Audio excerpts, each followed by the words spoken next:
Cette vidéo met en lumière une conversation importante entre le président russe Vladimir Poutine et des jeunes scientifiques russes, où plusieurs sujets cruciaux pour l'avenir de la Russie, du climat mondial et de la recherche scientifique sont abordés. L'un des thèmes centraux de cette discussion est la question de l'Arctique et de son rôle majeur dans l'étude du changement climatique global. Examinons plus en détail les points évoqués et leur importance dans le contexte actuel. Premier, l'Arctique et le changement climatique. Un rôle central. L'Arctique est au cœur de la discussion, car cette région est particulièrement vulnérable au changement climatique.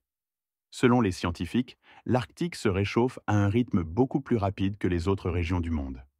Cette accélération du réchauffement a des conséquences importantes, notamment la fonte des glaces et la libération de méthane, un gaz à effet de serre puissant, qui pourrait aggraver les changements climatiques globaux. Les scientifiques russes soulignent l'importance de la surveillance continue de l'Arctique, notamment de ces murs arctiques qui contiennent d'importantes quantités de méthane et de gaz naturel.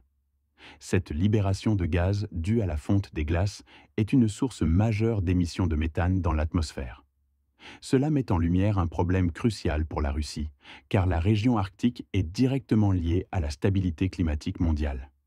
Il est donc essentiel de développer des méthodes de surveillance et de modélisation pour mieux comprendre et anticiper les impacts du changement climatique sur cette région. 2. L'importance de l'intelligence artificielle dans la modélisation du climat. L'un des points les plus intéressants de cette discussion est l'engagement des jeunes scientifiques russes à utiliser l'intelligence artificielle, IA, pour étudier les phénomènes liés au climat. L'utilisation de l'IA pour construire des modèles de prévision climatique est une approche innovante qui permet d'analyser de grandes quantités de données issues des expéditions scientifiques en Arctique et dans d'autres régions stratégiques.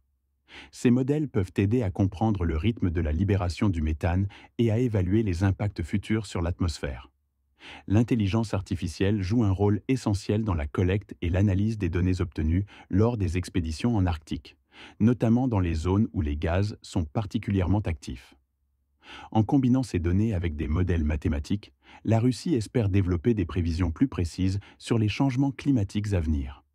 Troisième, les expéditions en Arctique et en mer Noire. Une exploration continue. Les expéditions en mer d'Okhotsk, en Sibérie orientale et dans l'archipel de la Nouvelle-Zambie ont permis de collecter des données essentielles sur les gaz naturels, notamment le méthane, dans l'Arctique.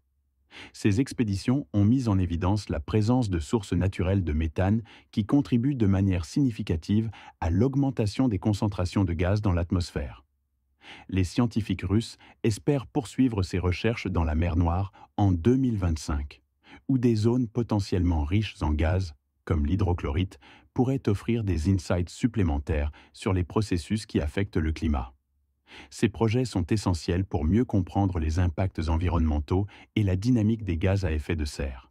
Mais ils nécessitent également une collaboration internationale pour partager les connaissances et améliorer les efforts de surveillance mondiale. Quatrième, la Russie. Un leader potentiel dans la recherche climatique. Poutine et les scientifiques soulignent également le potentiel de la Russie à devenir un leader mondial dans la recherche sur le changement climatique et la dégradation environnementale. La Russie, avec ses vastes ressources naturelles et son expertise en matière d'expédition scientifique, est bien positionnée pour jouer un rôle clé dans la compréhension des processus climatiques et dans la lutte contre les effets du réchauffement planétaire. Les jeunes scientifiques évoquent également la nécessité de renforcer la coopération avec les entreprises russes qui travaillent ou prévoient de travailler en Arctique. Cette coopération pourrait soutenir la recherche scientifique en fournissant un financement, des ressources et des données essentielles pour les projets de surveillance écologique. Cependant, ils soulignent aussi que la Russie doit continuer à investir dans l'innovation et l'éducation, en soutenant les jeunes chercheurs et en renforçant les partenariats scientifiques nationaux et internationaux. 5. Les défis du financement et du soutien gouvernemental. Un autre aspect clé de la discussion est la question du financement des recherches scientifiques, en particulier dans le domaine de l'Arctique et du changement climatique. Les scientifiques ont exprimé leurs préoccupations concernant la réduction des financements pour ces projets cruciaux. Ils ont également évoqué des problèmes organisationnels et administratifs, tout en soulignant la nécessité de surmonter ces défis pour maintenir l'élan des recherches. Il est clair que le soutien financier et institutionnel est essentiel pour poursuivre ces travaux. La collaboration entre le gouvernement russe, les institutions scientifiques et les entreprises privées sera cruciale pour garantir le succès des projets de recherche. Cette discussion met en lumière les efforts de la Russie pour devenir un acteur majeur dans la lutte contre le changement climatique, en particulier grâce à ses recherches dans l'Arctique. Le rôle de cette région dans le réchauffement climatique global est indéniable, et la Russie, avec ses vastes ressources et son expertise scientifique, a un potentiel énorme pour apporter des contributions significatives à la compréhension des processus climatiques. Cependant, il reste des défis importants, notamment le financement, l'innovation continue et la collaboration internationale, pour atteindre cet objectif ambitieux. Pensez-vous que la Russie pourrait vraiment devenir un leader mondial dans la recherche climatique ou que d'autres nations devraient prendre l'initiative? Quels sont, selon vous, les défis majeurs pour y parvenir? N'hésitez pas à nous donner votre avis en commentaire.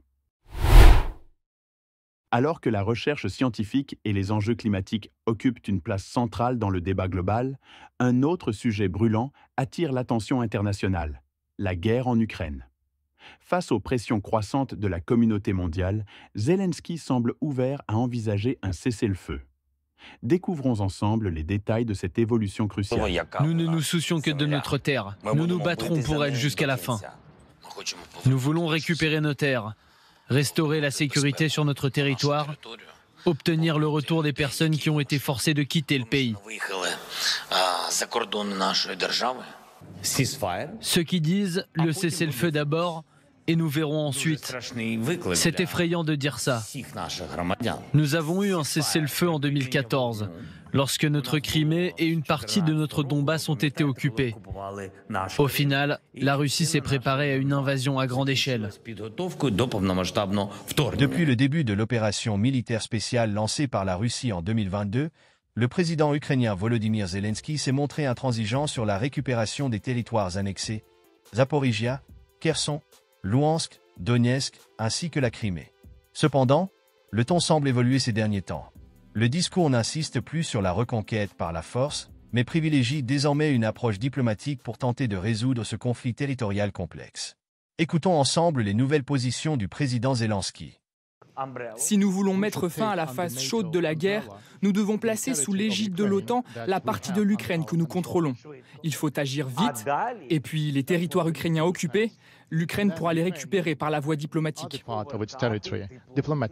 Autrement dit, céder cette zone rouge occupée par la Russie, représentant environ 20% du territoire ukrainien, tout en espérant pouvoir la récupérer un jour. Une des éventuelles monnaies d'échange pourrait être ce territoire russe en jaune, dans la région de Koursk, récemment gagnée par les Ukrainiens. Mais cette perspective est-elle réellement envisageable? Jamais l'OTAN ne couvrira une zone en guerre pour protéger un autre État. D'abord, le Vladimir Poutine ne veut pas entendre parler de l'OTAN à ses frontières. Donc c'est plutôt un moyen peut-être de nous impliquer dans la guerre, indirectement. C'est-à-dire que petit à petit, Zelensky habitue la population ukrainienne à accepter des négociations. Le président ukrainien Volodymyr Zelensky prend-il conscience des risques majeurs d'escalade en raison de l'intensification des frappes russes, avec des drones dans tout le pays, et de l'introduction des nouveaux missiles hypersoniques, tels que l'Oreknik? L'intensification des frappes russes, appuyée par l'utilisation de missiles hypersoniques comme l'Oreknik, coïncide avec des mouvements diplomatiques significatifs. La visite du chancelier allemand Olaf Scholz en Ukraine pourrait illustrer un soutien accru à Kiev, tandis que le chef de la diplomatie hongroise s'est rendu à Moscou, traduisant une posture plus nuancée. Ces dynamiques mettent en lumière une tension croissante entre les efforts diplomatiques et la réalité d'une escalade militaire, posant la question des limites des soutiens internationaux face à la stratégie russe. Nous constatons qu'au cours des 1000 jours, rien de bon n'a été observé en ce qui concerne l'Ukraine. Et il n'y a qu'une menace d'escalade. Pendant cette période, de nombreuses décisions irresponsables ont été prises qui ont eu un impact négatif sur les pays voisins, dont la Hongrie. N'hésitez pas à nous donner votre avis en commentaire. À très bientôt.